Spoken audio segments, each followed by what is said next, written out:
The next film I'm going to watch is from 1978 also, but it ain't Halloween. So what the hell is it? How was John Carpenter so busy in the year of 1978? Well, this is not a film that John Carpenter directed. So I'm bending the rules a little bit. But this is a film that he wrote. And I just talked about how much I loved his writing in that. So I hope to see more of the same in this. This is Eyes of Laura Mars. This is a film from my favorite director of all time that I've only seen one film from, being Irvin Kershner. He directed The Empire Strikes Back, my favorite film of all time. I love him as a director because of that film. I listened to his audio commentary for The Empire Strikes Back, and I love the way he talks about movies. So I love Kershner, and I've only ever seen one film he's ever done, so it feels like high time that I got around to seeing this movie. And the fact that it stars Faye Dunaway, Tommy Lee Jones, actors I really like, and the fact that it is directed by one of my favorite directors, who again, I've only seen one movie from, makes it really exciting to me. And then the fact that it is written by John Carpenter himself. So I'm just really excited about this and can't wait to check it out. It's a thriller. I believe it is... Right, so the tagline says, "She saw all life through the camera's eye. Then suddenly she saw death." So I think she's a photographer, and then she starts seeing murders or something like that. So we'll find out as we go. I'll find out as I go, I should say. Eyes of Laura Mars. Let's just get right into it and continue on with this marathon. Don't you think it's a total hype? I don't understand. Hype? Also a ripoff? I cannot, for the life of me, wrap my head around young Tommy Lee Jones. Do you know the artist?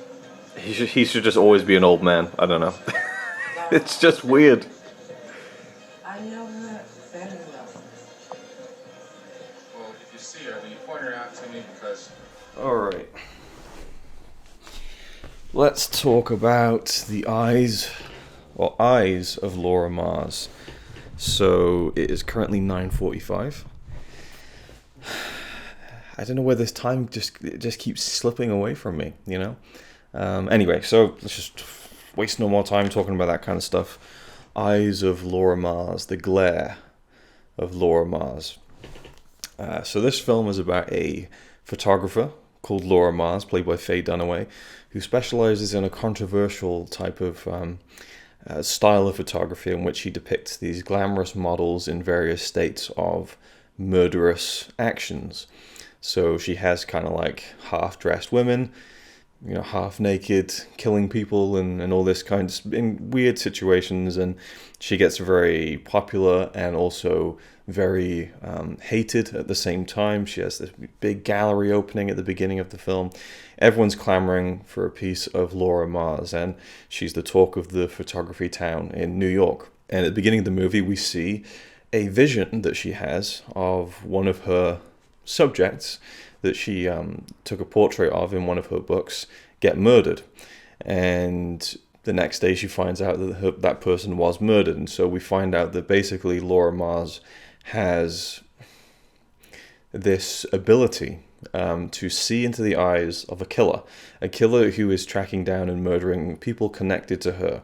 It's always someone who has worked with her and is connected to her closely and intimately. And so the police are trying to figure out who it is and trying to figure out just how crazy Laura is when she tells them that she can see through the eyes of this killer. And it's like this thing that comes every now and then. She'll get this vision. Tommy Lee Jones plays a detective called Neville who is trying to help her and eventually ends up falling in love with her. I think this element of the film, I got a little bit, you know, rolled my eyes at a bit, especially in this scene where they kind of realize that they love each other and they kiss and stuff in the park. It was losing me a little bit, but the way they handled it, I thought afterwards, like they kiss and it's like, okay. And then they're both just like, oh, this is just crazy. Like, I thought that was kind of a nice moment of believability there. But it gives the story more stakes, you know, if they become an item, and that certainly was the case. Laura's ex-husband, played by the great Raul Julia. It was great to see him. Always been a fan of him, and he's not in the film very much, but he makes a couple of appearances throughout. We also have a very young Brad Dourif playing Tommy, who's Laura's driver, who has a prior criminal record, which kind of brings him into, you know, into a potential words of failing. It brings him into the light of being a potential suspect. There we go. Okay, I dragged it from the bottom of my ass then. It just feels like as I talk more and more about these films, I start to kind of get a little bit loopy in the head. So that's the setup for Laura Mars, Eyes of Laura Mars, and it was written by John Carpenter, a spec script titled Eyes.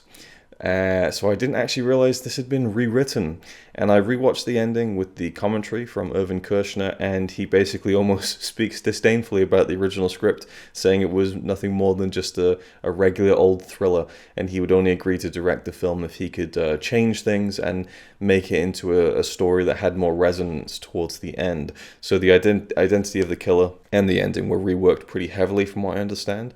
I also read that Tommy Lee Jones actually wrote his kind of, I guess, main monologue in the film himself. So not so much of a John Carpenter original as I had thought, but he is credited at the beginning for the screenplay and the original story, so it is his idea, but it was changed quite drastically, apparently. I'd like to look into and see exactly how drastically it was changed, and of course this was actually released just a couple of months before Halloween, so you know, he got to make his mark in 1978 regardless, Mr. Carpenter, but Eyes of Laura Mars, how was it? I really, really liked it, actually.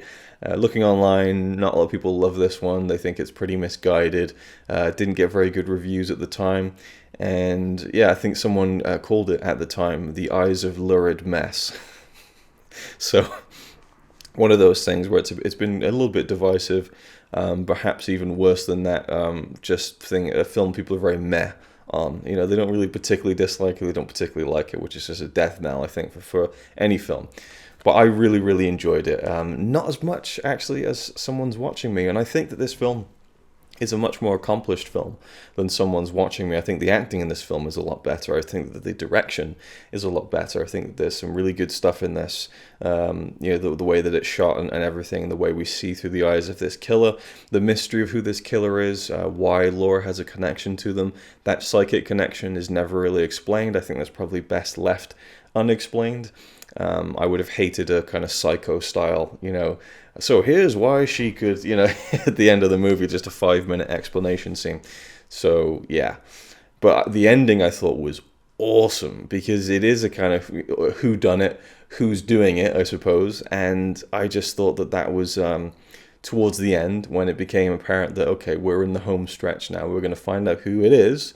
Is it someone we know? Is it someone different? Is it Laura, And I thought the way that the ending was handled, like I was literally just like, my heart was almost pounding a little bit faster as I was watching that ending unfold. And I thought that the gravitas of the ending, despite my kind of, perhaps some of the film isn't as engaging as the rest, I think that the ending, the last 5 minutes or so, really made up for any other moment in the film that wasn't as good or as engaging or compelling. And the performances of Faye Dunaway and the killer at the end, I think, were remarkable, actually. Really, really resonant and powerful, actually.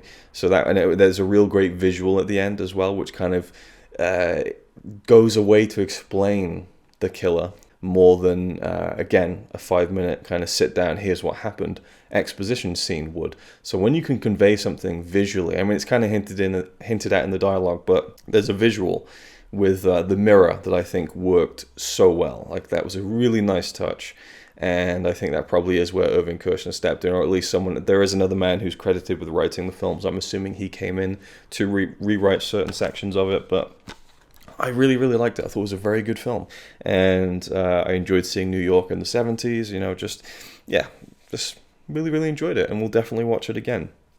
But I'm surprised, for sure, that I preferred Someone's Watching Me. That's been quite a shock so far.